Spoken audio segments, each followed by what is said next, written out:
السلام علیکم ورحمۃ اللہ وبرکاتہ۔ اب تو سمجھ میں نہیں آتا کہ سعودی والوں کو کیا ہو گیا ہے۔ اب تو شک ہوتا ہے کہ مسلمان ہے بھی نہیں ہے، اب تو یہ شک ہوتا ہے ان کو قرآن پڑھنا آتا بھی نہیں آتا ہے۔ پوری دنیا کے اندر ایک مسجد ایسی ہے، مسجد حرام بیت اللہ، کہ جس میں غیر مسلموں کو داخلہ نہیں ہے، یعنی جو بیت اللہ ہے اور بیت اللہ کی طرف مسجد حرام ہے، اس پورے احاطے میں غیر مسلم کو آنے کی اجازت نہیں ہے۔ اللہ تبارک و تعالیٰ نے قرآن کریم کے اندر صاف ارشاد فرمایا ہے، جو مشرک ہیں، جو یہودی ہیں، جو عیسائی ہیں، جو غیر مسلم ہیں، بیت اللہ شریف کے اندر داخل ہونا تو بہت دور کی بات ہے۔ جو مسجد حرام کا احاطہ ہے، ایک باؤنڈری ہے، ایک حد ہے، اس حد کے اندر بھی داخل نہیں ہو سکتے۔ لیکن یہ جو ویڈیو ہے، اب پتہ نہیں کہ یہ مسلمان ہے کہ نہیں ہے، ان کے لباس سے اور ان کے جو چلنے کا طریقہ ہے، اس طرح ہاتھ جوڑ کر جا رہے ہیں۔ کوئی مسجد میں بھی کوئی ہاتھ جوڑ کر نہیں آتا بھائی، مسجد میں بھی ہم نے کسی کو دیکھا نہیں کہ ہاتھ جوڑ کر آ رہا ہے، اور یہ بیت اللہ شریف کے اندر ہاتھ جوڑ کر جا رہے ہیں۔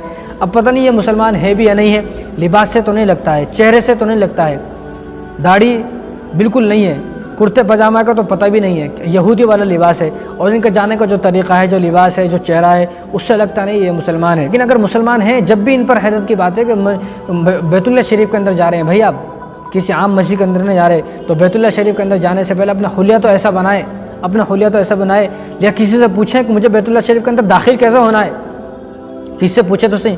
اور دوسری بات، اگر یہ مسلمان نہیں ہے تو پھر تو ڈوب مرنے کی بات ہے، ہمارے لیے نہیں، مسلمانوں کے لیے نہیں، بلکہ سعودی حکمران کے لیے ڈوب مرنے کی بات ہے۔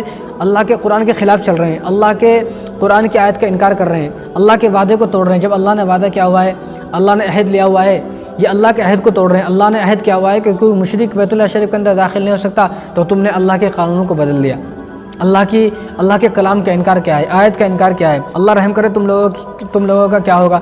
تو میں تو دعا کرتا ہوں اللہ تبارک و تعالیٰ کو ہوش مندی فرمائے، ہوش کے ناخن لینے کی توفیق عطا فرمائے، کہ ان لوگوں نے آج کل ان کی ظلم و زیادتی اتنی بڑھ رہی ہیں کہ اللہ رحم کرے۔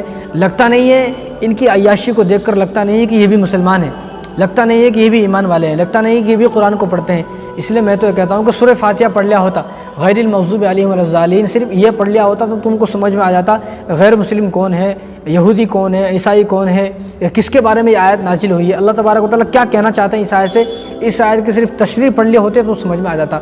لیکن اللہ رحم کرے، بس ان کے لیے دعائیں کریں۔ آئے دن ناچ ہے، گانا ہے، کودنا ہے، چیخنا ہے، چلانا ہے۔ اور ایک اور ویڈیو ہے، اس ویڈیو میں تو انہوں نے حد ہی کر دی کہ کس طرح ناچ رہے ہیں، کس طرح ڈانس کر رہے ہیں۔ ارے اللہ رحم کرے ان کے حالات پر۔ بتاؤ، اس ویڈیو کو دیکھ کر کوئی آدمی یہ کہہ ہی نہیں سکتا یہ مسلمان ہے، کہ کس طرح ناچنا ہے، کس طرح گانا ہے، اور کس طرح جو ہے ڈانس کر رہے ہیں۔ بتاؤ ایک ایمان والا کیسے ڈانس کر سکتا ہے؟ دیکھ کر بھی آدمی شرما جاتا ہے کہ آخر یہ کیسا ہو گیا۔ بس اللہ رحم کرے ان کے حالات پر، اللہ رحم کرے۔ یہ سدھرتے ہیں تو بہت اچھا ہے، ورنہ بہت برے دن آئیں گے ان کے ایسے برے دن آئیں گے جیسے کہ ابو جہل کے دن آئے۔ ابو جہل تو چلا گیا، لیکن ابو جہل اپنی اولادوں کو چھوڑ گیا۔ یہ مسلمانوں کے بھیش میں، مسلمانوں کے لباس میں ابو جہل کی اولاد ہے۔